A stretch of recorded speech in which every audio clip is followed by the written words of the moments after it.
제목 같이 읽겠습니다. 뜻대로 되지 않을 때, 실패로 보일 때 감사하라. 자, 이 말씀을 가지고 설교를 하도록 하겠습니다. 오늘부터 뭐 몇 장 일어나는 거 안 하겠습니다. 안 하고요. 그것 때문에 괜히 또 마음이 어려우신 분들이 있으셔가지고 우리 예배 중에 많이 하잖아요, 그죠? 예배 찬양 전에도 하고 찬양 끝나고도 하고 그러니까 굳이 지금 또 안 해도 되겠다 생각이 들어요. 그동안 마음이 불편한데도 계속 동참해 주신 여러분들께 감사를 드립니다. 네, 감사를 드립니다. 아무것도 아닌 것 때문에 교회가 분열되면 안 되잖아요. 네. 그렇게 좋게 생각하시고 넘어가시면 되겠습니다. 아멘? 아멘. 네. 하지만 가끔 1년에 한 번 정도 해도 좋을 것 같아요. 여러분, 예수님이 이제 치유사역을 하시는데 많은 기적을 베푸셨잖아요. 치유사역뿐만 아니라 뭐 바다도 잔잔하게 하시고 죽은 사람도 살리고 귀신도 쫓아내시고 그런 권능을 이제 여러 도시를 막 다니시면서 하셨단 말이에요. 그런데 그 중에 예수님이 특별히 권능을 많이 행하신 도시 이 탑3가 있었습니다. 왜 그 도시에서는 예수님이 특별히 기적을 행하셨는지는 알 수는 없어요.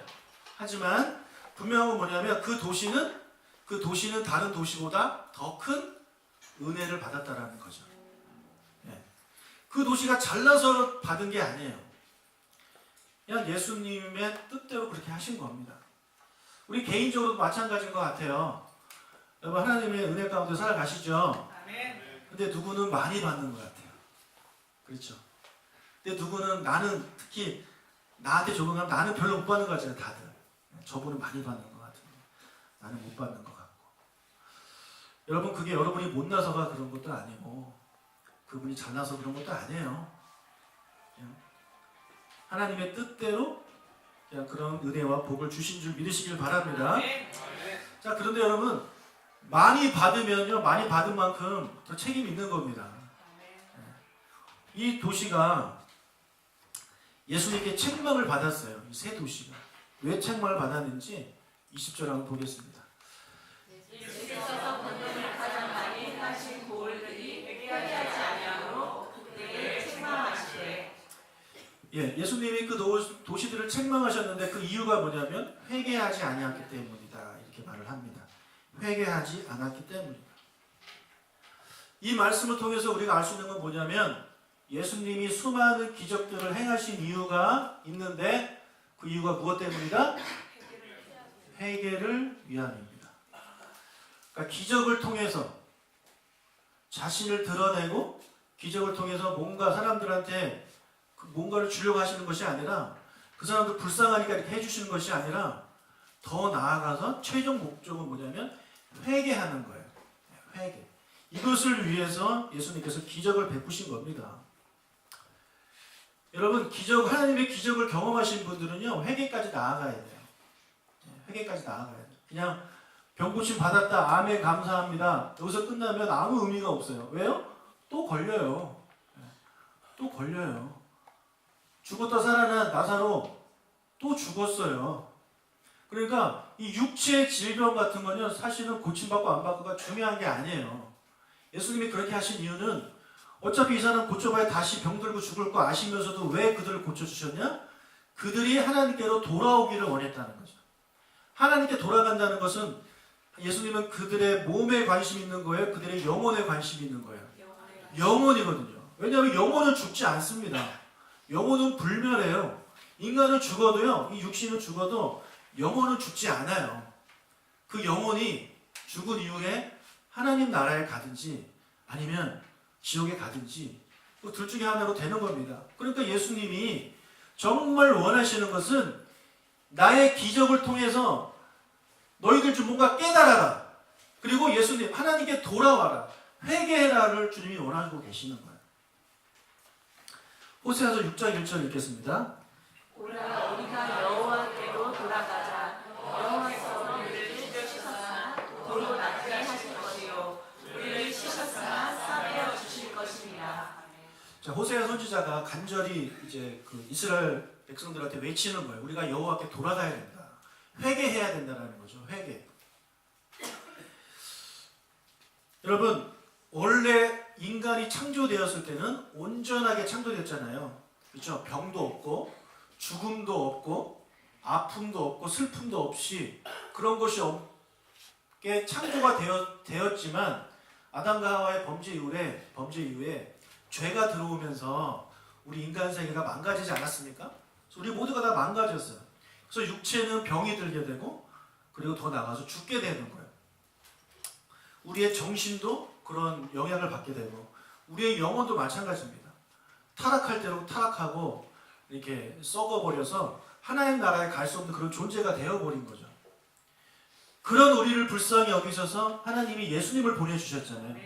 그죠? 예수님을 보내주셔서 그 예수님을 통해서 어떻게 되는 거냐면 우리의 그런 하나님과의 어긋난 관계가 원래대로 회복되는 거예요.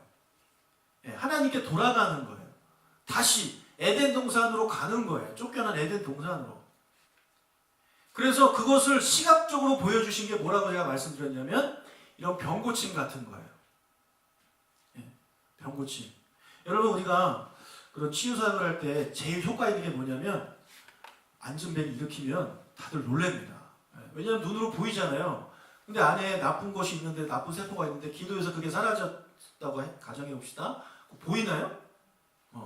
그러니까 그런 치유사역 같은 거 할 때 사람들이 특히 사기꾼들은 어떻게 하냐면 막 아주 피가 막 나오고 그다음에 이렇게 짜가지고 내가 얼마 줄 테니까 내가 기도하면 일어나 이런 거 해가지고 막 그 사기치는 사람들 있잖아요. 왜 그러냐면 뭔가 보여야지 사람들이 더 관심을 갖는 거거든요. 그러니까 마찬가지예요. 너희들이 하나님께로 돌아와야 된다. 너희들의 영혼이 깨끗함을 받아야 된다. 하나님께 돌아오면 너희들이 회복된다라는 것을 아무리 설교를 해도 사람들은요 그게 눈에 보이지 않으니까 관심이 없는 거죠. 그래서 예수님께서 그것을 보여주시기 위해서 시각적인 효과로 진짜 질병에 걸린 죽은 사람들, 귀신 든 사람들을 고쳐주신 거예요. 그러니까 눈으로 확인할 수 있게 해주셨다는 거죠.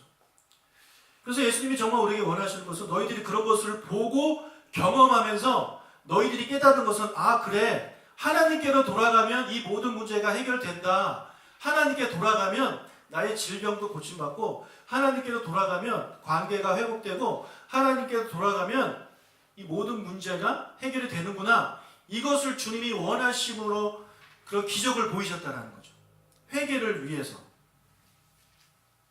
자 그런데 이 도시 사람들은 회개하지 않았다라고 성경은 말합니다. 회개하지 않았다. 그러니까 그들은 이런 기적에는 막 환호하고 관심을 갖고 오 놀랍다 나도 고침받고 싶다 막 달려드는 거죠. 막 달려들어가지고 소리 지르고 그런데 회개하라는 말씀은 못 들은 척 하는 거예요. 거절해 버리는 거예요. 관심이 없는 거예요. 이 육체의 질병에는 너무 관심이 많은데 이 사람의 영혼, 내 영혼이 죽어가는 거에 대해서는 관심이 없어요. 여러분 만약 지난번에 치유 집회도 했지만 정말 그 사람에게만 데리고 오면 병이 낫는다 그러면 여러분 주위에 아프신 분들 데려오겠어요? 안 데려오겠어요? 어떻게 해서든 데리고 오겠죠. 병원에 있으면 앰뷸런스 불러가지고 데리고 올 거 아닙니까? 그런데 우리가 여러분의 사랑하는 가족이 영혼이 구원받아야 됩니다. 그 영혼 예수님께로 데려오십시오. 안 데려오잖아요. 우리가 영혼에는 관심이 없어요. 눈에 보이는 육체에만 너무 관심이 있는 우리의 모습이 이 사람들의 모습과 크게 다르지 않다라는 거죠. 우리가 예수님의 그런 기적에는 관심이 많지만 예수님의 말씀에는 관심이 없어요.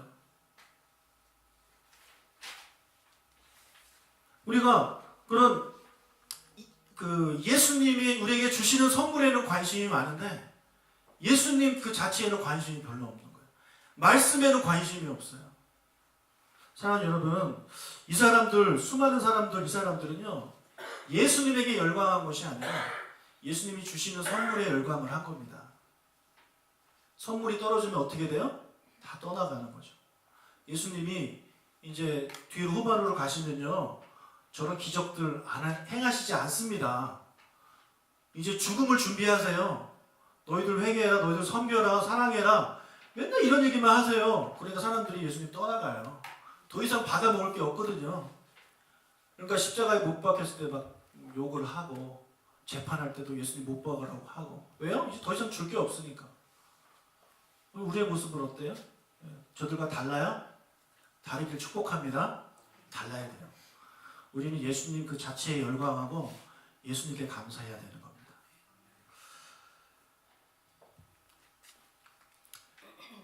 우리가 이런 축복의 말씀, 위로의 말씀, 뭐 이런 말씀에 우리가 너무 관심을 갖고 좋아하는 것이 아니라 이 회개의 말씀, 나의 죄를 지적하고 회개하고 돌아와라. 그렇게 살면 안 된다. 너 똑바로 살아야지. 이런 말씀도 우리가 감사할 줄 아는 우리가 되시길 주님으로 축복합니다. 자, 그러면 이 책망받은 세 도시 한번 살펴보겠습니다. 21절. 화 있을진저 고라시나 화 있을진저 베스다야 너희에게 행한 모든 권능을 두루와 시온에서 행하였더라면 그들이 벌써 베옷을 입고 제에 앉아 회개하였으리라. 내가 너희에게 이르노니 심판날에 들어와 시돈이 너희보다 견디기 쉬우리라. 첫 번째 나오는 그 두 도시는 고라신과 그리고 이제 베세다입니다. 먼저 고라신을 보면 갈릴리 바다 저 맨 위에 있는 가버나움보다 북쪽으로 4km 정도 떨어진 곳에 있는 도시예요. 저 고라신에서 어떤 기적을 행했는지는 성경에 단 한 건도 나오지 않습니다. 이 말은 뭐냐면 예수님이 수많은 기적을 행했는데 기록된 것은 얼마 되지 않는다는 거예요. 예수님이 공생애를 3년 하셨잖아요. 3년 동안 하셨어요. 사복음서에 기록된 예수님의 일생은 과연 며칠이나 기록되었을까요? 몇십일 되지 않습니다. 몇십일 되지 않아요. 그럼 나머지 우리가 3년이면 1000일이잖아요. 1000일. 그러니까 나머지 900 몇십일의 예수님의 내용은 기록되지 않는 거예요. 그냥 크게 예수님이 질병을 고치셨다 이런 것만 기록되었지. 그러니까 뭐냐면 성경에는 예수님이 행하셨던 일들 기록 안 된 게 훨씬 더 많다는 거예요. 훨씬 더. 사복음서 나오는 그게 전부 다가 아니라는 겁니다. 그래서 고라신에서 무슨 일을 행하셨는지 알 수는 없지만 분명한 건 뭐냐면 수많은 기적을 고라신에서 하셨다는 거죠. 그러면 베세다 두 번째 도시 베세다는 가버나움에서 동쪽으로 한 5km 정도 떨어진 저 도시인데 베세다는요 베드로, 안드레 그리고 빌립이 살던 고향 동네예요. 그래서 예수님이 그래도 이제 제자들이 살던 동네니까 제자들이 와 우리 동네 한번 가시죠 목사님 아니 저기 예수님 내 친구 지금 병에 걸려서 한번 가시죠. 이래서 아마 많이 데리고 가시지 않으셨을까 그런 추측을 해보는 거죠. 베세다에서 그 행하신 기적이 두 가지가 기록되어 있는데 하나는 이 눈먼 사람을 고쳐주신 기적이 하나 기록되어 있고 두 번째 기적이 뭐냐면 오병이어 기적입니다. 오병이어 기적. 여러분 사복음서에 예수님의 생애가 기록되어 있는데 전부 다 기록된 것이 몇 개 안 돼요. 그 중에 하나가 뭐냐면 예수님의 죽음, 예수님의 십자가는 마태, 마가, 누가, 요한에 다 기록되어 있습니다. 중요하다는 내용이에요. 예수님의 탄생 사복음서에 다 기록되어 있지 않아요. 그러니까 예수님의 탄생은 죽음보다 별로 중요한 게 아니에요. 그런데 놀랍게도 이 오병이어가 사복음서에 다 기록되어 있어요. 예수님의 탄생보다 더 중요한 사건이라는 거죠. 그만큼 오병이어는 아주 중요한 그런 사건이 아닐 수 없습니다. 근데 그 놀라운 사건을 어디서 하셨냐? 베세다에서 했다라는 거예요. 베세다. 거기에 모인 사람이 아이들까지 다 포함하면 한 2만 명 정도 된다고 생각하니까 베세다 사람들 거의 다 가지 않았을까 생각을 해보고 주변에 있는 사람들이 많이 왔겠죠. 그런 놀라운 기적, 사복음서에 다 기록되는 놀라운 기적을 행했음에도 불구하고 체험했음에도 불구하고 베세다 사람들도 회개하지 않았다라고 성경은 말을 합니다. 23절을 보겠습니다. 가버나움아 내가 하늘까지 높아지겠느냐 우엘까지 낮아지리라. 내가 행한 모든 권능을 소돔에서 행하였더라면 그 성이 오늘까지 있었으리라. 내가 너희에게 이르노니 심판날에 소돔 땅이 너보다 견디기 쉬우리라 하시리라. 자, 세 번째가 이제 가버나움인데 이 세 도시를 금은 동치자면 얘가 금이에요. 은은 베세다고 동은 고라신. 이 가버나움은요 정말 많은 기적이 일어난 그런 도시입니다. 가버나움은 예수님의 선교 센터가 있었던 곳입니다. 예수님의 이제 근거지예요. 본거지란 말이에요. 그래서 복음서에 기록된 웬만한 그런 기적들은 다 가버나움에서 일어났다라고 보셔도 틀리지는 않습니다. 뭐 죽은 사람까지 살리셨으니까. 그런데 이 가버나움 사람들 역시 회개하지 않았습니다. 가버나움은 여기 있죠. 제가 지난번에 가버나움 사진 보여드렸죠. 베드로 장모의 집에서 그 진짜 멋진 그 지역 거기입니다.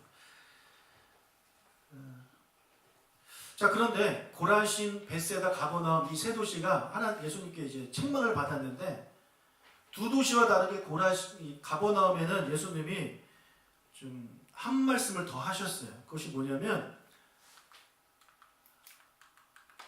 가버나움아 너가 하늘에까지 높아지겠느냐라는 말씀을 하십니다. 이 말씀은 뭐냐면 가버나움 사람들이 아주 교만했다라는 거죠. 교만했다라는 거. 여러분 교만한 사람들은 회개하지 않습니다. 이 사람들이 왜 교만해졌냐면 당시 가버나움에는 로마 군대가 주둔을 했어요. 그리고 지중해 방면으로 교역과 상업이 아주 번창했던 그런 도시예요. 그래서 저곳에 큰 세관이 있을 정도였습니다. 그 세관에서 마태를 부르신 거죠. 이렇게 상업적으로 번창하고 로마의 군대도 와 있다 보니까 도시가 활발한 거예요. 상업적으로 발달을 하게 된 거예요. 그러다 보니까 돈을 많이 벌게 되는 거예요. 도시 전체가 부자가 되는 거죠. 그래서 그들이 이제 교만하기 시작하는 겁니다. 여러분, 교만과 겸손의 차이를 우리가 어떻게 생각하시면 쉽냐면 이 사람이 많이 배우고 가졌고 그건 중요한 게 아니에요. 뭐냐면 이 사람이 많이 배우건 많이 가졌건 그런 건 상관없이 하나님이 필요하다라고 생각하는 사람은 겸손한 사람이에요. 내가 많이 가지고 내가 건강하고 내가 많이 배웠어요. 그런 사람이 주님 저는 주님이 필요합니다. 주님이 필요합니다. 이렇게 고백하는 사람은 겸손한 사람이에요. 그러니까 하나님이 그에게 은혜를 주시는 거예요. 반대로 교만은 뭐겠습니까? 아무리 못 가지고 아무리 못 배우고 아무리 몸이 약해도 나는 하나님 필요 없어 라고 생각하는 사람은 교만한 사람이라는 거죠. 그런데 일반적으로 많이 가지고 많이 배우고 그러다 보면 하나님이 필요 없어집니다. 그렇잖아요. 아프면 병원 가면 돼요. 좋은 병원 가면 돼요. 애 교육을 위해서라면 사교육 많이 시키면 돼요. 건강을 위해서라면 비싼 거 좋은 거 먹으면 되는 거거든요. 그런데 가난한 사람들 없는 사람들은 아프면 기도할 수밖에 없어요. 여러분, 제가 미국 살 때 경험했던 건데 거기는 이제 의료비가 비싸잖아요. 그러니까 병원 가는 건 꿈의 생각도 못 하는 거죠. 그냥 아프면 기도만 하는 거예요. 기도하고. 그러니까 돈이 없으면 기도한다니까요. 근데 돈이 있으면 안 합니다. 그러니까 이게 무슨 말이냐면 자기가 무의식적으로 무슨 일이 생겼을 때 돈으로 해결하고 한다는 것은 하나님 필요 없다라는 거예요. 뭐만 있으면 된다? 돈이 있으면 이 문제가 해결된다라는 거죠. 그러니까 하나님께 기도하지 않고 그 돈을 의지하는 게 교만하다는 거예요.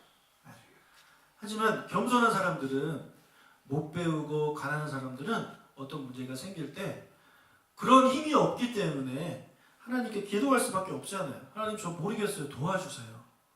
그런 사람들이 겸손한 사람들이에요. 그래서 이 가버나움 사람들은 뭐 전부가 다 그랬겠습니까? 가버나움에 사는 모든 그 시민들이 그랬겠어요? 그 도시 전체가 그런 부자의 동네였기 때문에 거기에 살고 있는 하나님이 필요 없어라고 생각하는 사람들은 예수님께 나아가지 않았다는 거죠. 가버나움에 사는 부자들이 거기 오병이어 그 현장에 가가지고 나도 좀 먹을 거 안 주려고 이렇게 기웃기웃 거리겠습니까? 거기 누가 가 있는 거예요? 지금 다 못 먹는 사람들이 다 가 있는 거거든요. 그러니까 그런 걸 경험하는 거예요. 사랑하는 여러분, 우리가 겸손하시길 축복합니다. 교만하면요 하나님께 은혜를 못 받아요. 하나님 필요 없다고 생각하시면 안 돼요. 하나님 우리에게 필요를 채워주시는 분이에요. 여러분이 많이 가지셨어도 못 가지셨어도 많이 배우셨어도 못 배우셨어도 어떤 일이 생겼을 때 늘 하나님께 기도하고 하나님을 의지하는 여러분 되시길 주의 이름으로 축복합니다. 자, 자, 그렇다면 이런 질문을 던져볼 수 있어요. 예수님께서 사역하신 이 세 도시에서의 사역은 실패냐는 거죠. 실패. 실패입니까? 실패 아니에요? 예수님이 기적을 행하신 이유가 뭐예요? 회개하라고 기적을 베푸셨는데 그 열매가 없잖아요. 그 결과가 안 나왔잖아요. 그럼 실패 아닌가요? 만약에 여러분이 뭔가를 얻기 위해서 열심히 노력을 했어요. 이제 수능이 나왔으니까 수능을 이제 어제 치렀으니까 수능에 대한 얘기를 해보면 정말 열심히 공부를 했는데 제가 원하는 성적이 안 나왔어요. 그럼 대부분의 사람들은 어떻게 하냐면 좌절합니다. 왜요? 못 얻었으니까. 내가 노력 안 하고 그것도 아니라 정말 열심히 노력했음에도 불구하고 그런 내가 원하는 결과를 얻지 못할 때 대부분 사람들은 좌절한다는 거죠. 자, 그렇다면 예수님, 우리 예수님은 이 세 도시에서의 사역이 실패고 과연 예수님이 좌절하셨을까? 예수님과 실패, 예수님과 좌절은 어울리는 단어입니까? 안 어울리는 단어입니까? 안 어울리죠. 여러분의 이름을 넣으면 좀 어울리잖아요. 오요한 실패, 오요한 좌절. 맨날 하는 거니까. 근데 예수님 실패, 예수님 좌절, 이건 어울리지 않는 거예요. 당연히 예수님은 실패가 아니라는 거죠. 그럼에도 불구하고 예수님이 막 책망하고 그런 거 보면 마음에 마냥 유쾌하지는 않으신 거죠. 예수님도. 신이 않겠습니까? 그럼 예수님이 100% 신이면서 동시에 100% 사람이에요. 우리와 똑같은 감정을 가지고 계시단 말이에요. 그래서 우리라면 엄청난 좌절을 겪었을 겁니다. 저 상황에 처했다면. 내 뜻대로 되지 않을 때, 내 생각대로 되지 않을 때, 실패로 보일 때 우리가 좌절할 수밖에 없다는 거죠. 그럼 예수님은 어떻게 하셨는지 한번 봅시다. 25절. 그때 예수께서 대답하여 이르시되 천지의 주제이신 아버지여 이것을 지혜롭고 슬기 있는 자들에게는 숨기시고 어린아이들에게는 나타내심을 감사하나이다. 아멘. 아, 우리 큰형님, 우리 큰오빠 예수님은 달라요. 어떻게 하셨대요? 감사하셨대요. 감사하셨대요. 좌절은 아니고 좌절은커녕 감사하셨대요.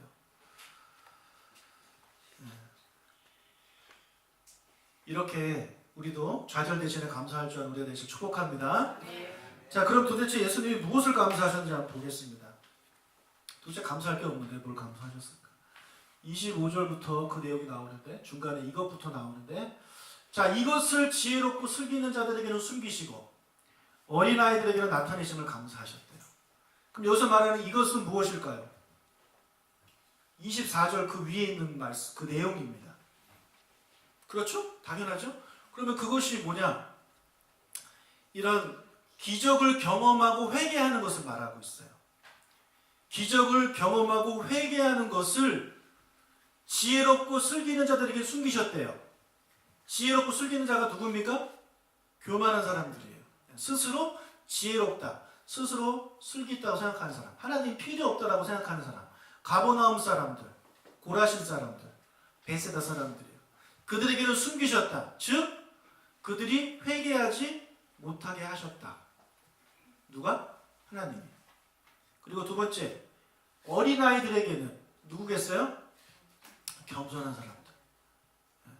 그런 사람들에게는 나타내셨다. 즉 그들에게는 그런 기적을 경험하고 예수님을 따르게 하셨다. 회개하게 하셨다. 그것을 감사했다라는 거예요.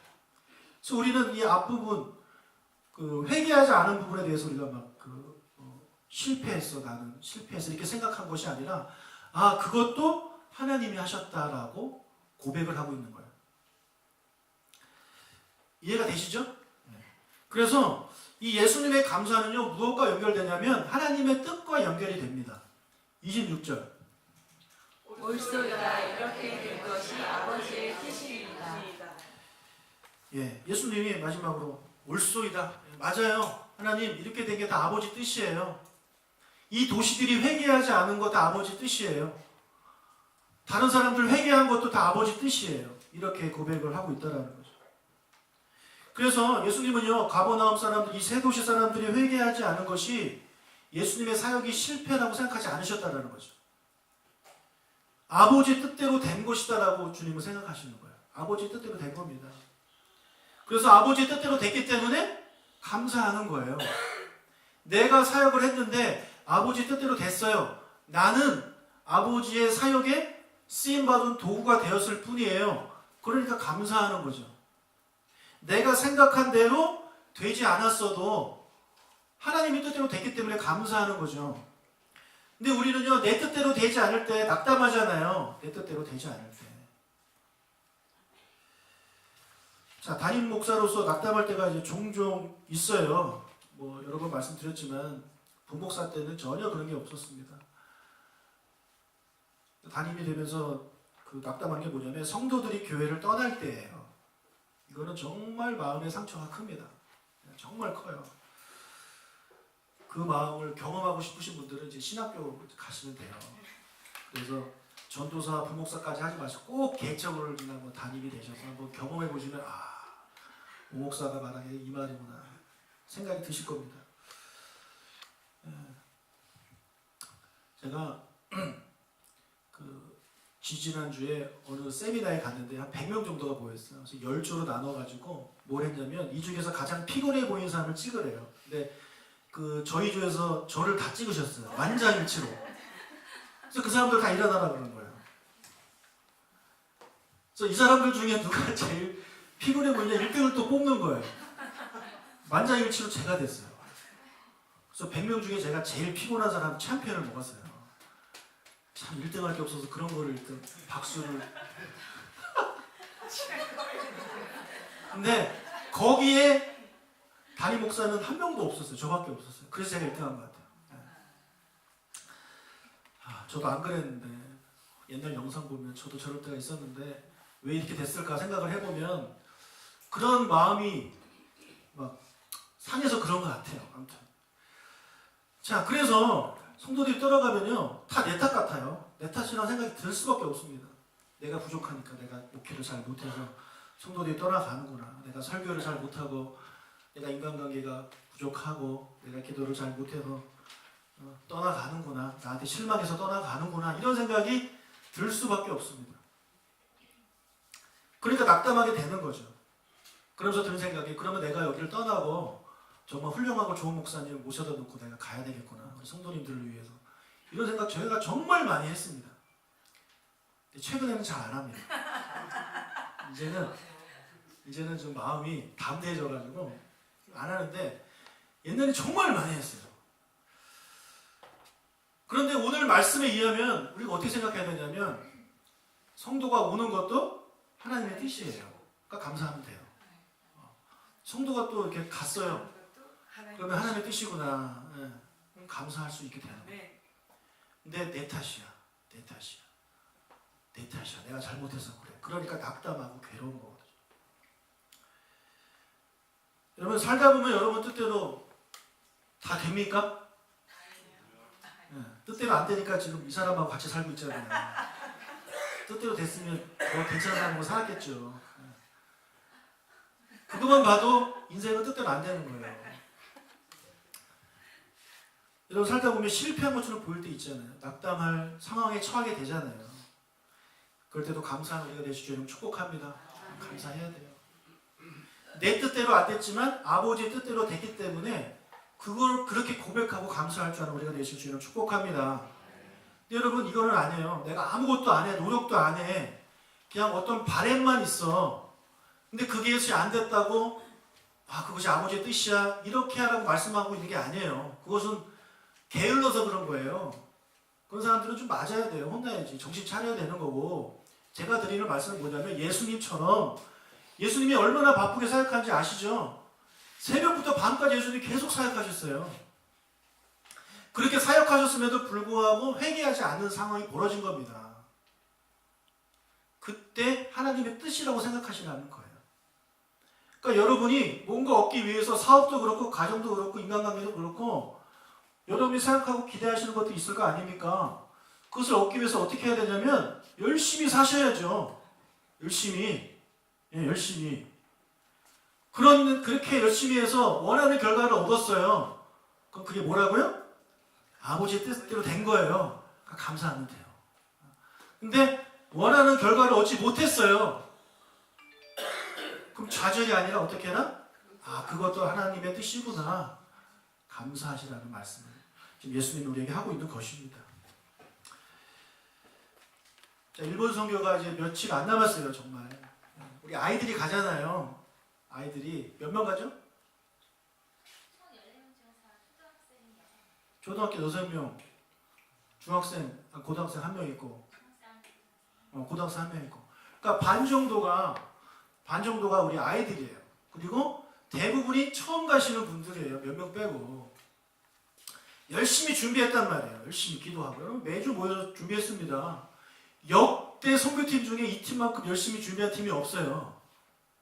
그러면 무엇을 기대하게 되냐면 자연스럽게 우리 일본에 가서 선교를 하면 이런 일들이 막 벌어지고 그런 것도 이제 기대하고 가게 되는 거죠. 그런데 갔을 때 그런 일이 벌어지기를 축복합니다. 정말 그랬으면 좋겠어요. 정말 그랬으면 좋겠어요. 그런데 가서 선교를 하다 보니까 그런 일이 벌어지기는커녕 사람들은 관심이 없고 전도지를 나누면 버리고 받지도 않고 모임을 이제 집회를 하는데 기대했던 숫자대로 안 오고 적게 오기 시작 그런 일이 벌어지게 될 때 마음속에 좌절이 오게 되는 거예요. 내가 이러려고 왔나라는 생각이 드는 거예요. 그러지 말라고 지금 예수님이 말씀하고 있는 겁니다. 가서 복음을 전해서 정말 놀라운 일이 벌어지길 정말 바라고 그렇게 됐으면 좋겠어요. 그렇게 기도해 주세요. 하나님의 뜻대로 된 거니까 감사하고. 그렇지 않더라도 이 세 도시 사람들이 회개하지 않은 것에 대해서도 아버지의 뜻입니다 하고 감사할 줄 아는 그런 선교팀이 될 수 있도록 여러분 기도해 주세요. 특히 아이들이 가니까 여러분 아이들이 어릴 때 가서 정말 놀라운 일들을 경험해야 애들이 또 가고 싶을 거 아니에요. 어른들도요 가서 그런 일 안 일어나면 막 실망하고 실족하는데 선교를 갈 필요가 없구나 이런 생각이 막 들 수 있거든요. 근데 만약에 아직 아이들이 어린 아이들이 그런 일을 경험하면 다음에 또 가고 싶겠냐고요. 그러니까 이것이 잘 준비돼야 되는 거예요. 가서 뭐 일본말 준비하고 이런 것도 중요하지만 정말 이런 것들을 마음을 잘 준비해서 가서 복음을 전하는 일을 해야 되는 거죠. 마찬가지로 여러분이 하시는 모든 일들도 마찬가지입니다. 모든 일들도 하다 보면 잘 될 때 있고 안 될 때 있지만 모든 게 다 누구의 뜻이다? 하나님 아버지의 뜻이라고 생각하시고 감사하신 여러분 되실 주님을 축복합니다.